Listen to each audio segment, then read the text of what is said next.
It was 1986, in a quiet American suburb, where families slept under the illusion of safety. Streetlights cast long shadows, and the only threat seemed to be the unknown, kept at bay by new technology, burglar alarms. These alarms were meant to be a shield, a promise of security. On this night, in a colonial home, that promise was about to be tested. A sensor tripped, the silence shattered. A siren wailed, piercing and relentless. In a dispatch center, a light flashed. Police were alerted. Possible burglary in progress. For the responding officer, it was routine. Get the address, roll out, check the property. But the adrenaline was real. Was it a false alarm, or something worse? The officer approached with caution, searching for signs of forced entry. The siren, meant to summon help, became a deafening, disorienting force. It echoed through the neighborhood, waking everyone, creating chaos.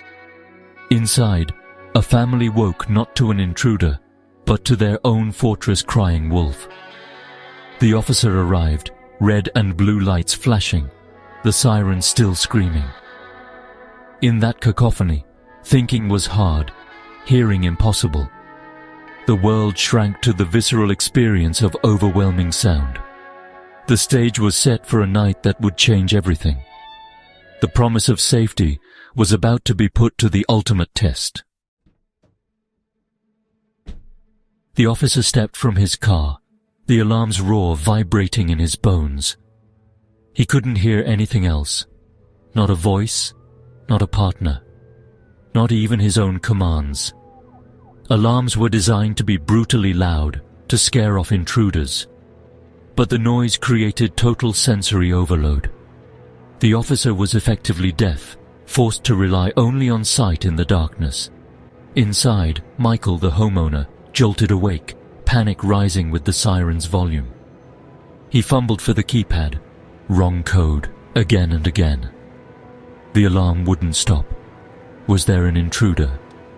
Was his family in danger? He grabbed a baseball bat, ready to defend his home. The system meant to bring help now isolated everyone. Michael, deafened and unable to silence the alarm, believed he was alone with a threat. The officer, unable to hear, believed he was entering a dangerous situation. Both acted rationally, but with incomplete, distorted information. The wall of sound separated them, each trapped in their own fear. Two people, both trying to do the right thing, but worlds apart. The alarm, meant to protect, had become the real danger.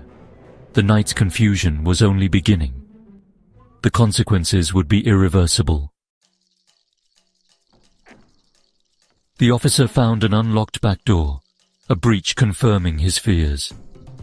Weapon drawn, he entered, the siren's force nearly overwhelming. He swept his flashlight through the rooms, shouting, "Police, show me your hands!" But the alarm swallowed his voice. Upstairs, Michael heard movement below. Not his family. The intruder, he thought. The alarm blared, panic mounting. Michael crept from the bedroom, bat in hand. His wife called the police, unaware they were already there. Michael's focus was singular: protect his family. He peered down the stairs, spotting a shadow in the living room.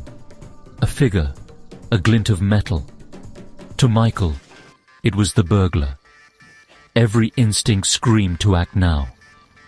The officer, seeing movement at the top of the stairs, raised his flashlight. "Police, don't move!" he yelled, lost in the noise. He saw a figure descending, bat raised. In a split second, the officer saw a threat. Michael saw an intruder. Both men, blinded by fear and noise, made their move. The officer's training took over. Michael's instinct to protect surged. There was no time for questions, only action. The darkness, the noise, the fear, all collided in a single, irreversible moment. The line between protector and threat vanished. The system had set the stage for disaster. In that chaos, tragedy was inevitable. The next moment would change lives forever. In a heartbeat, two worlds collided. Michael swung the bat, convinced he was defending his family. The officer, seeing an armed figure charging, fired his weapon. The gunshot cut through the siren, a single final sound. Silence fell. The alarm finally stopped. Reality crashed down. Michael collapsed, the bat clattering beside him.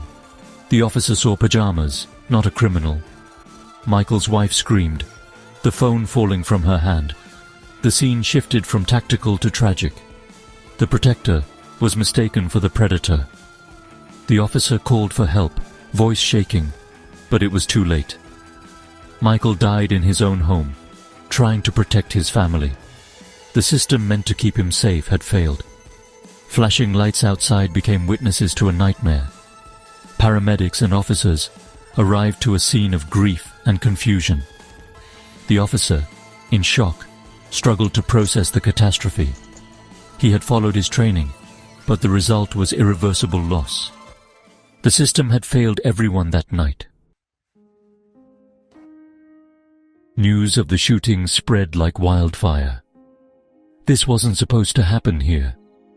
A man killed in his own home by police, responding to his own alarm. The community was stunned. Grief, anger, and fear mingled. Vigils were held, flowers left on the lawn. If it could happen to Michael, it could happen to anyone. Hard questions followed, about police training, about alarms, about procedures. The officer was placed on leave. An investigation began. The alarm's decibel level was measured. Communication had been impossible. The tragedy revealed systemic flaws, not just a single mistake. The chain of events was forged by accepted technology and standard procedures. The community hoped that from this loss, lessons would be learned. The investigation found the officer acted within his training and the law. But that did little to ease the pain or fear. The problem was the system itself. The case became a catalyst for change. The loud alarm was the first target. Experts recommended silent alarms, quiet signals sent to dispatch, not blaring sirens. Police departments revised protocols. More questions, more caution, less chaos. Officers were trained to gather information, set perimeters, and de-escalate. The era of dynamic entry for simple alarms ended. Training academies used Michael's case to teach new approaches. The tragedy forced a fundamental rethinking of police and public safety. Change was slow, but it had begun. Silent alarms sparked a quiet revolution in home security. Alarm companies promoted smarter, safer systems. Homeowners embraced the change, seeking safety without chaos. Police could now approach calmly, listen, and assess. Violent confrontations during alarm calls dropped. The legacy of that night shaped modern security. Features like silent signals, password verification, and mobile alerts became standard. The focus shifted from noise to information. Video doorbells and remote monitoring followed. Home security became precise, not panicked. The tragedy's lessons are built into every smart alarm today. Our concept of safety was forever changed. This is a story about people, about Michael, his family, and a police officer forever changed. Their tragedy became a lesson, a catalyst for safer systems. The loud alarm had created a vacuum where fear ruled. The changes that followed restored communication and clarity.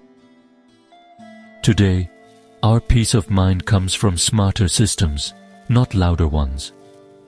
The goal is to protect lives, not just catch criminals. The echo of that siren lives on in every silent alarm set, every calm police response. The path to progress was paved with heartbreak. The most important lessons are often the hardest learned, and the safety we feel now is their legacy.